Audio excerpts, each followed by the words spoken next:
नमस्कार दोस्तों, मैं हूं राजकुमार चौधरी और आप देख रहे हैं नेटवर्क 10। मैं इस समय मौजूद हूं एक ऐसी टीम के साथ जो टीम किताबों में ज्ञान ढूंढती है। उनकी सोच है कि गांव-गांव में ग्राम पाठशाला होनी चाहिए।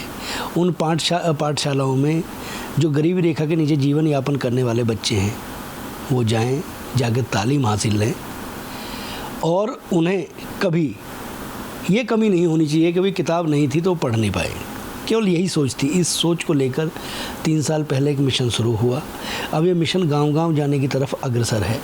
अभी तक 500 के करीब जो ग्राम पाठशाला हैं वो स्थापित हो चुकी हैं विभिन्न गांवों में। लेकिन अब आगे किस तरीके से ये मिशन कैसे चलेगा उसको लेकर एक पदयात्रा भी निकाली जा रही है। मेरे साथ अजयपाल नागर और उनकी टीम के लोग हैं। अजयपाल जी, सबसे पहले तो स्वागत आपका। और ये जो कल शुरुआत हो रही है जी सर, ये मुहिम जो है, इस मुहिम को कहाँ किस तरीके से ले जाने का मन है?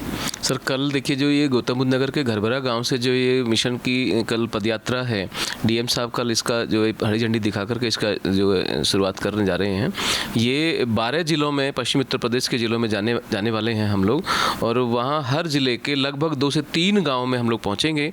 उन लोगों को जा कर के बताएंगे कि भाई आपके गाँव में यदि लाइब्रेरी बन जाएगी, आपके गाँव में ग्राम पाठशाला होगी तो आपके गाँव के बच्चों का भविष्य किस प्रकार से उज्जवल होगा। क्योंकि जहाँ जहाँ लाइब्रेरी बनी वहाँ के रिजल्टों को हम उनको बताएंगे कि भाई जहाँ लाइब्रेरी बनी वहाँ बहुत बेहतर रिजल्ट आ रहे हैं, बच्चे बुराइयों से बच रहे हैं और बच्चे अच्छी दिशा में वहाँ पे जा रहे हैं। सीजीएल जैसे कंपटीशन बच्चे लाइब्रेरी में बैठ कर निकाल रहे हैं, बच्चे यूपी बोर्ड में टॉपर्स में शामिल हो रहे हैं। तो ये सब लाइब्रेरी की जो अच्छाइयाँ हैं ये हम गाँव-गाँव जाकर के लोगों को पश्चिमी उत्तर प्रदेश के 12 जिलों में ये हम लोग 5-7 जून से 11 जून तक हम ये कार्यक्रम जो है चला रहे हैं। अच्छा, कौन से जनपद होंगे जहाँ से आप जाएंगे? गौतम बुद्ध नगर से शुरू करके उसके बाद किन किन जिलों में?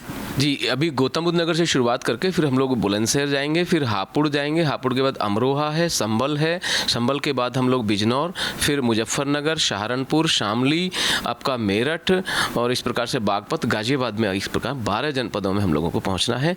और ये 5 दिन का हमने समय तय किया है और हर जनपद के लगभग 2 से 3 गाँव हम कम से कम कवर करेंगे ताकि ये मैसेज उस जनपद में जाए कि भाई ये जो मिशन है, इस मिशन को सब लोग जन भागीदारी के मॉडल को इसको स्वीकार करें। क्योंकि ये पब्लिक का मॉडल है, जनता का मॉडल है। जनता को अपने पैसे से ही अपने गांव में पब्लिक प्लेस पर ये लाइब्रेरी बनानी है अपने बच्चों के लिए।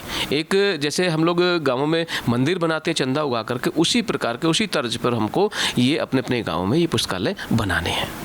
एक सामाजिक समरसता का भाव भी इसमें आएगा, क्योंकि तमाम जाति, तमाम धर्मों, तमाम वर्गों के बच्चे जब उसमें एक जगह बैठकर तालीम हासिल करेंगे तो मेरे ख्याल से हो सकता है कि छोट बड़ाई की भी चीज़ें ना आए।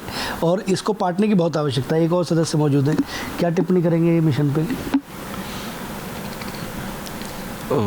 मिशन हमारा सक्सेसफुल हो, हम इसी के इस पर जी। एक और साथी हैं जी, कुछ कहेंगे? जी देखिए, ग्राम पाठशाला जैसे लाइब्रेरी खुलवा रहे हैं हम लोग, तो उसके 2 फ़ायदे हैं। मतलब ये तो है ही कि बच्चे पढ़ेंगे, उसके बाद जैसे आपने कहा कि सामाजिक समरसता बढ़ेगी। तो देखिए बच्चे बुराइयों से बचेंगे इसमें, कि वो जो खाली टाइम वो कहाँ पे जाएं, माँ बाप भी सोचते कहाँ भेजें, तो भाई आप वहाँ जाइए लाइब्रेरी में पढ़िए। अब जब सब लोग, सब जाति धर्म के लोग वहाँ बैठ के पढ़ेंगे तो उनमें आपस में एक इंटेलेक्चुअल, एक मतलब आपस में समरसता भी बढ़ेगी, संवाद होगा उनमें। तो जो गाँव बिरादरी की जो छोटी छोटी समस्याएँ वो भी ऑटोमेटिक हल हो जाएंगी। तो लाइब्रेरी के बहुत फ़ायदे हैं। तो यही हम लोग उस अपनी यात्रा में गाँव-गाँव जाके लोगों को समझाएंगे कि लाइब्रेरी क्यों ज़रूरी है। मिशन जब शुरू होता है तो फिर उसके बड़े मायने होते हैं। जी, कुछ कहेंगे? जी, दरअसल ये जो हमने मुहिम शुरू की है इसके बड़े सकारात्मक परिणाम देखने में आ रहे हैं। जैसे पहले बच्चे चौराहों पे, रास्तों में खड़े होते थे, आज वो लाइब्रेरी जो हमारी पाठशाला गांव में बनी हुई है वहाँ जा कर के पढ़ रहे हैं और अपना समय दे रहे हैं। अच्छा, आप लोग भी क्योंकि पढ़े होंगे जी, उस समय मेरे ख्याल से प्राइमरी स्कूल में पढ़ते होंगे तो कट्टा भी साथ लेके जाना पड़ता था बिछाने वाला। अब संसाधन है फिर भी नहीं पढ़ पा रहे बच्चे। वजह तो मैं तो यही कहूँगा कि अभी जो ये हम देख पा रहे हैं उसमें ये है कि हमारी जो कोशिश है वो इस तरफ ही है कि बदलाव आए, बच्चे अपना ज़्यादा से ज़्यादा लाइब्रेरी में समय बिताएं, वहाँ उन्हें पढ़ने के लिए बेहतर माहौल मिलता है, जिससे कि वहाँ एक बच्चा 2 घंटे पढ़ता है, अब उसे वहाँ 6 घंटे पढ़ने वाला बच्चा मिलेगा, तो उससे प्रेरणा लेके वो और पढ़ने की, और इससे जो झंझावट है उनसे भी बचेगा। जी जी जी, क्योंकि घर में रहेगा तो इधर की सुनेगा उधर की सुनेगा, है ना, वो सब उन सब से बचे। जी जी। एक अच्छा समाज का निर्माण हो। एक और साथी हैं, वो भी कुछ कहेंगे जी।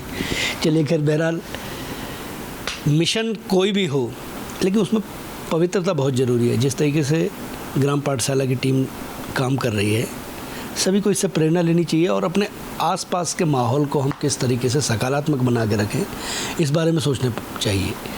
कैमरा पर्सन अमित के साथ राजकुमार चौधरी, नेटवर्क 10, ग्रेटर नोएडा।